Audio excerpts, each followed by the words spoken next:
After a rancher brought pieces of the wreckage to the Roswell Army Air Base, an official press release stated that it was a flying saucer. Within hours, however, the story was changed. The public was told a mistake had been made, and the crashed object was nothing more than a weather balloon. Despite testimony and many reliable witnesses that have since come forward, the official stand today is still that it was a military weather balloon. Don Schmidt, author of UFO Crash at Roswell, has painstakingly researched every angle of the Roswell story, including the notion that the military misidentified a weather balloon as a UFO. The first press release that it was a flying saucer, and 6 hours later, we're sorry, ladies and gentlemen, there's no threat. There's nothing to be up in arms about. It's just a radar reflector device, constructed of foil, balsa wood, and baling twine. Now, even the rancher would have recognized the baling twine, certainly, and the rest of the material very conventional. And the very idea that the rancher, the sheriff, the deputies, the intelligence officer, the base commander, the counterintelligence officers, the engineers at Roswell, nobody could identify foil, sticks, and baling twine until General Rainey examines the material, and it's just a weather balloon. The question is, which press release is the true story? We have over 500 witnesses testifying through sworn affidavit or video deposition that what was recovered out here at this site and at the debris field site just 40 miles from here was not manufactured on this earth. Bob Shirkey is one of those witnesses. As an Army pilot stationed at Roswell, he got a close look at some of the recovered material that was loaded onto the plane. He remembers the report that it was a flying saucer. The very next day, there was a recant from 8th Air Force saying that it was a weather balloon that was found and not an unknown object. All I can say to that is that we had weather balloons in base operations because the weather station was there also. And I would see them carry a balloon out, blow it up, and send it on its way with a radio sound and so forth. And what was brought through the hangar, through the building and loaded on the airplane was not the same material. One important figure to express skepticism over the continuing balloon story is Congressman Stephen Schiff of New Mexico. His office has initiated its own investigation into the case. He believes that official documents relating to Roswell exist. Can you imagine probably the best bomber group in the Army Air Corps saying that a weather balloon was a flying saucer? That would have been quite an embarrassment, and there should be some documentation of that going back and forth in Air Force, then Army Air Corps channels about how could this happen? You know, how could we make such fools out of ourselves if that is in fact what occurred? And I've asked the General Accounting Office to look for that documentation. I've also suggested they look at something else.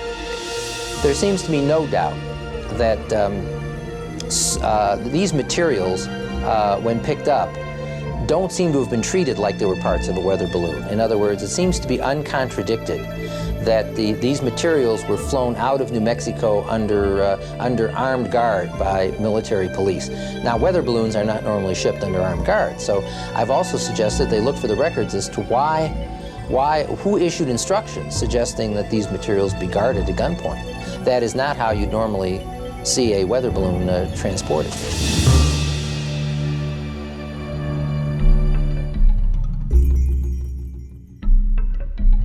New Mexico at the time was the home of many highly classified projects. On the night of July 4th, the central part of the state was hit by some of the most violent thunderstorms in memory. A rancher by the name of Mac Brazel was one of many people who claimed to have heard a loud explosion amidst the thunder. Investigators have determined the sequence of events that followed. July 5th, Brazel discovers a huge field of strange, very lightweight metallic debris on his ranch. The next day, he brings it to the sheriff in Roswell. They then report the find to the Army base. On July 7th, Brazel takes Major Jesse Marcel and another officer out to the debris field, where they load up some of the material and bring it back to the base. The next morning, troops are sent to guard the debris field, along with an actual crash site 40 miles away. After Brazel talked to some local radio stations, Colonel Blanchard, the commander of the base in Roswell, dictates a press release that says the Army has captured a flying disc. That afternoon, the story hits the wires and phone lines in Roswell are jammed. Within hours, Major Marcel is sent to Fort Worth with some of the debris. And there, General George Ramey gives Marcel some remnants of a weather balloon. At a hastily arranged press conference, Ramey said his officers had made a mistake, and the crashed object was nothing more than a weather balloon with an attached radar reflector. And so, the case was closed. Everyone moved on to other things. Just 2 months later, the nation's attention was riveted on Chuck Yeager as the man with the right stuff broke the sound barrier, and our own space program was officially underway. Whatever happened at Roswell was quickly forgotten by all, except by those who were actually there. This was right after the war. I say right after, it was a year and a half, but even so, everyone who'd been in the service during the actual war period had been always told, don't talk to anybody, don't tell them what you're doing, etc., etc. I think you've got to take a couple things into consideration. The 509th was a very highly classified organization. They were the only ones in the world capable of handling and delivering an atomic weapon. If you didn't have a need to know, you didn't ask. I was a bombardier, amongst other duties. I never was permitted to go near an airplane that had the bomb racks capable of handling an atomic weapon. I never asked to. I knew that I wasn't supposed to, so that was the end of it. You've got a different frame of mind back in 1947 than you have in 1994. Frank Joyce was a radio personality at the time and spoke with rancher Mac Brazel. He believes national security may have motivated the cover-up. That was a different era than now. You didn't have the complex society that we have now. You did not have TVs, cameramen, as we have scheduled here, a news reporter like yourself with a backing of all sorts of people and all the best equipment in the world to report everything that happened. So when a statement came out on the news wire that simply said it's a weather balloon, people were inclined to believe it. And I don't say these things lightly because I have great respect for our military and was at that time I would say, as much of a patriot as anyone. And as I said, given the mindset of people at that time, if you told me it was something of national security, I wouldn't talk about it. Times were indeed different in 1947. This was before the era of Vietnam. The 60s and Watergate had not happened. It wasn't yet common practice to question everything the government did. It wasn't until 1978 that the file on Roswell was reopened. Stanton Friedman, nuclear physicist, author, and popular lecturer, is the person who stumbled on this extraordinary story. In the course of my lecturing, of course, because I take such a strong stand, the lecture is flying saucers are real. I'm not an apologist or ufologist. A lot of people tell me lots of things. And once when I was in Baton Rouge, Louisiana, at a television station, waiting for a third interviewer, and the station manager's giving me coffee because the girl was late, out of the blue, no previous connection, anything we'd talked about. He says, you know, the guy you ought to talk to is Jesse Marcel. Who's he? Oh, well, he handled pieces in one of these saucers when he was in the military. That got my attention, as you can imagine. I said, well, is he alive? Do you know him? Oh yeah, he lives over in Houma. I had the faintest idea where Houma, Louisiana was then. I've been there since, of course. We're old ham radio buddies. Great guy. They staged a launch of a radar reflector from a weather balloon and loudly proclaimed, fantasy of flying disc is explained here. All these pictures deal with this silly little radar reflector on a weather balloon. General Ramey gives the explanation. Next day they stage the launch, the media are there, it goes out on the wire, and that was the end of the flying saucer craziness. The first release, all that material was taken out. Some of it, I understand, got into papers in other parts of the country off the original release. But I spent about 15 or 20 years not knowing whether that was true or not, because this story was really hushed up. I mean, it was shut up entirely. Judd Roberts managed the story in Roswell, where Frank Joyce worked.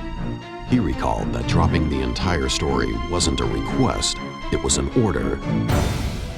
I had a call from Washington the next day, right after that, after the news deal had come out, and saying that if we put anything on the air at all, that they were monitoring us, and if there was anything on the air at all,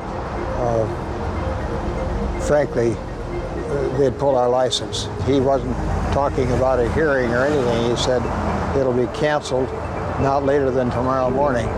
There are many reports of witnesses being threatened or bullied, and in some cases in the military, there were reports of individuals being shipped off to remote locations. All this to keep a lid on the story. Nobody knew about this site except some of the civilians involved, and they were actually threatened into submission. The military went to their homes, they sequestered them at the base and reinforced their oaths of secrecy with physical threats. In other words, you will come to bodily harm if you ever say a word about this. When people like Stanton Friedman, Don Schmidt, and others went to federal agencies and began probing, they found that the U.S. government was anything but cooperative. Back in the late 70s, went after the CIA, everybody's favorite target, you know. We want all your UFO information. We don't have any UFO information. You do too. We do not. We appeal. They deny. We go to court. The judge says, do a search of your files, gentlemen, at the CIA. They come back, oh, we found 900 pages of UFO information. After saying they had none, you understand. I naturally filed with the CIA for their 23 UFO documents. They're supposed to respond in 10 working days. That's pretty quick, and you know what's going on. 35 months later, they responded. They agreed to release the first 9. I was ecstatic until I looked at them. We're talking 23 documents, 9's pretty good. They were press abstracts of Eastern European newspaper articles about flying saucers, which the Russians had the day they were published. Their own 14 documents they withheld. They tried to discourage me from appealing. I appealed. 2 years after that, so it took me 5 years, they agreed to release tiny portions of 3 of those documents. This is a released CIA UFO document. Very informative. There are about 8 words or so that you can read there, none of which tell you anything. Though official information is tough to come by, investigators press onward, possibly inspired by increasing public curiosity. So the question is, why are they still withholding all this information? Why the cover-up after all these years? If you had some sort of a national security situation, people just wouldn't talk about it. I can't imagine any kind of security need from the year of 1947, which may have been valid then, being still valid almost 50 years later.